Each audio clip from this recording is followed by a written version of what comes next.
Mafia Atiq Ahmad और उसके भाई अशरफ के अंत के साथ ही उनका आपराधिक साम्राज्य भले ही ध्वस्त हो गया हो, लेकिन उसके गुर्गों का अवैध नेटवर्क एक बार फिर से सक्रिय हो गया। प्रयागराज में योगी सरकार द्वारा अतीक के कब्जे से मुक्त कराई गई बेशकीमती जमीनों के अवैध खरीद फरोख्त का सिलसिला दोबारा से शुरू होने का मामला सामने आया है। अतीक के गुर्गों और भू माफियाओं ने प्रशासन को खुला चैलेंज दे दिया। इस जमीन पर दोबारा से अवैध प्लॉटिंग करने का दुस्साहस किया गया। जांच में शहर के बीचों बीच स्थित करोड़ों रुपए की सरकारी जमीन को बेचे जाने के भी प्रमाण मिले।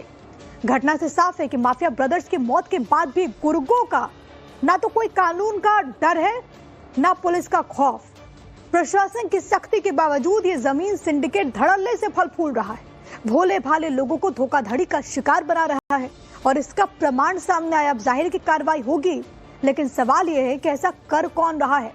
अतीक भले ही मारा जा चुका हो, लेकिन उसका बनाया गया नेटवर्क एक बार फिर से उसी राह पर चलता हुआ दिख रहा है। बिग ब्रेकिंग आप पहले जान लीजिए। अतीक अशरफ से जुड़ी जमीन पर गुर्गों का कब्जा है। भू माफियाओं ने जमीन पर दोबारा से अवैध प्लॉटिंग कर ली है।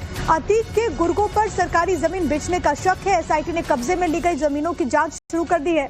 ये पूरा मामला सामने आया प्रयागराज से। आपको बताते चले कि अवैध प्लॉटिंग यहाँ पर हुई है और सबसे बड़ी बात है कि भले ही माफिया का अंत हो चुका है, लेकिन बावजूद उसका जो नेटवर्क है, जिसको लगातार खंगालने का काम पुलिस कर रही है, लगातार उसके गुर्गों को अरेस्ट भी किया गया, उसके अंजाम तक पहुंचाया गया। लेकिन दूसरी तरफ अब वो कौन लोग हैं जो कि इसमें शामिल हैं, इनको पकड़ना, इनको चिन्हित करना एक बहुत बड़ी चुनौती है, क्योंकि वो तमाम लोग जो कि आसपास रहते हैं, जिन्होंने राहत की सांस ली थी, उनको लगा था कि अब वहां पर कोई इस तरीके से दहशत नहीं होगी। अब सोचिए अगर इस तरीके से अगर कब्जा हो रहा है तो जाहिर है कि उन लोगों में और डर आएगा, कायम होगा। इसी वजह से अब तमाम सिचुएशन को हैंडल करने के लिए पुलिस प्रशासन लगातार उन नेटवर्क को तलाशने की कोशिश में है। लोगों को चिन्हित करके कार्रवाई हो रही है। जो डॉक्यूमेंट्स हैं वो पुलिस इन्वेस्टिगेट कर रही है। अब अतीक के जुड़ी जमीन को लेकर के एक और बड़ी खबर है। अवैध प्लॉटिंग मामले में पूजा पाल ने शिकायत दर्ज कराई है। विधायक पूजा पाल की शिकायत पर एसआईटी का गठन हुआ। सरकारी जमीन की खरीद फरोख्त की जांच शुरू हो गई। मनी ट्रेल, बिचौली और पूरे नेटवर्क की जांच होगी। आपको बता दें कि साल 2022 में अतीक के जिंदा रहते हुए पुलिस प्रशासन ने कड़ी मशक्कत की थी।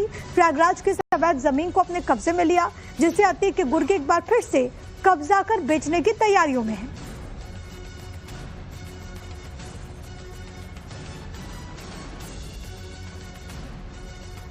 एसआईटी का गठन इस पूरे मामले में हो चुका है और अब लगातार इन्वेस्टिगेशन की जा रही है।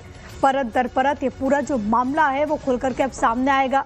तो प्रयागराज में माफिया अतीक अहमद की गई करोड़ों की जमीन को फर्जी तरीके से बेचने की बात सामने आई है। पूरा मामला क्या है एक बार फिर से आपको समझा दें। अतीक अशरफ से जुड़ी जमीनों के मामलों की अब एसआईटी जांच की खबर सामने आ रही है। जानकारी है कि पीपल गांव की तकरीबन 25 बीघा कुर्क जमीन जांच के दायरे में है। जमीन की अनुमानित कीमत तकरीबन 50 करोड़ रुपए बताई गई है। अभी तक इन्वेस्टिगेशन में बीजेपी के विधायक पूजा पाल की शिकायत के बाद एसआईटी का गठन भी हो चुका है। इस पूरे मामले में एडीएम सिटी सत्यम मिश्र की अध्यक्षता में जांच हो रही है। राजस्व, पुलिस, पीडीए और रजिस्ट्रेशन विभाग जांच में इस वक्त शामिल है। मनी ट्रेल और पूरे नेटवर्क की परतें खंगालने में एसआईटी की टीम जुटी हुई है।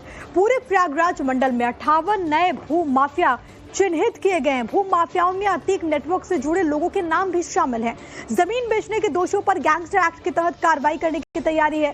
फर्जी दस्तावेज बनाकर जमीन बेचने वालों पर भी प्रशासन की पैनी निगाह है। उनको बख्शा नहीं जाएगा, यही कोशिश है और इसीलिए बाकायदा एसआईटी का गठन कर दिया गया है। अब जमीन की अवैध प्लॉटिंग पर डीएम का स्टेटमेंट सामने आया। सरकारी जमीन की प्लॉटिंग के साक्ष्य मिले हैं। ये उन्होंने कहा, भू माफियाओं ने जमीन पर अवैध प्लॉटिंग कर ली। अतीक से जुड़ी जमीन मामले की जांच चल रही है। दोषियों को पकड़ने के लिए एसआईटी टीम का गठन भी हो चुका है। डीएम की तरफ से जानकारी दी गई है।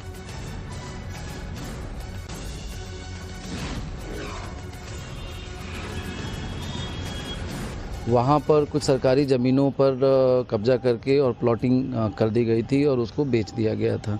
इस सारे मामले में हमने एडीएम सिटी की अध्यक्षता में एक कमेटी बनाई है और उन लोगों ने काफ़ी हद तक जांच अभी कर रहे हैं और कुछ दिनों में उसको पूरा भी कर लेंगे। कुछ लोगों के नाम भी उसमें दिए गए थे, उसको भी हम लोग उसकी सत्यता की शिकायत में जो बिंदु दिए गए हैं उसमें कितनी सत्यता है इसकी जांच कर रहे हैं और जल्दी ही 2 से 3 दिनों में हम लोगों की जो भी फाइंडिंग होगी उसको गवर्नमेंट को भेज दिया जाएगा। भूमाफिया है, चाहे किसी की भी आड़ में काम कर रहा हो, अगर भूमाफिया की जद में आता है तो हम उस पर कार्रवाई करेंगे। कोई क्रिमिनल अगर है और वो चाहे कि कहीं से उसको क्रिमिनल एक्टिविटीज़ को कवर मिल जाएगा तो ये भी नहीं हो सकता है। पुलिस कमिश्नर साहब इसमें पूरी तरह से सक्रियता से ऐसे लोगों को भी चिन्हित कर रहे हैं जो हिस्ट्री सीटर हैं या जिन्होंने बहुत सारे गलत काम पूर्व में कर रखे हैं। तो जिसकी जैसी क्राइम है, जिसका जैसा अपराध है, जिसका जैसा कृत्य है, उसको कानून की नज़र में जो दंड दिया निर्धारित है उसी के हिसाब से हम लोग कार्रवाई करेंगे। किसी को कोई प्रोटेक्शन या किसी को कोई संरक्षण नहीं मिल सकता है। और मामला सामने आने के बाद हमारे संवाददाता मौके पर पहुंचे। आइए विनय सिंह रघुवंशी की आपको एक्सक्लूसिव रिपोर्ट दिखा देते हैं। ब्रदर्स के खात्मे के बाद एक बार फिर से माफिया के जो नेटवर्क से जुड़े हुए लोग हैं वो एक बार फिर से सक्रिय होने की कोशिश कर रहे हैं। ये हम नहीं कह रहे हैं, बल्कि प्रयागराज के जिला अधिकारी ने एक एसआईटी टीम जो है एडीएम सिटी के अध्यक्षता में गठित की है, जो पूरे इस मामले की जांच कर रही है।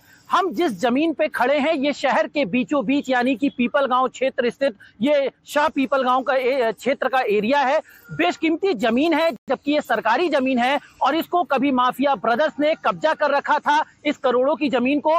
लेकिन जैसे ही उत्तर प्रदेश में योगी सरकार आई तो एक्शन मोड में योगी सरकार नजर आई, जिसके बाद ताबड़तोड़ माफियाओं के खिलाफ कार्रवाई की गई और उसी कार्रवाई के क्रम में इस सरकारी जमीन को माफिया ब्रदर्स के कब्जे से मुक्त कराई गई थी। आपकी नजर जहां तक की जाएगी ये सरकारी जमीन है, करोड़ों रुपए की जमीन थी जिसको माफिया ब्रदर्स ने कब्जा कर रखा था। लेकिन प्रशासन ने इस जमीन को माफिया ब्रदर्स के कब्जे से मुक्त कराया और उसके बाद यहाँ पर एक बोर्ड जो है सरकारी वो भी यहाँ पर लगाया गया था। लेकिन फिलहाल वो बोर्ड तो दिखाई नहीं दे रहा है। लेकिन ये बात अब निकल के जरूर सामने आ रही है कि इस सरकारी जमीन को फिर से एक बार कब्जा जो है वो करने की कोशिश की जा रही है। यानी कि मामला जैसे जैसे समय बीतता गया, ठंडा पड़ता गया, तो माफिया से जुड़े हुए लोग एक बार फिर से सक्रिय हुए और इतनी हिम्मत जुटाई कि उसी सरकारी जमीन को जिसे कभी माफिया ब्रदर्स ने कब्जा किया था, अब वो उसे कब्जा करने की फिराक में है। हालांकि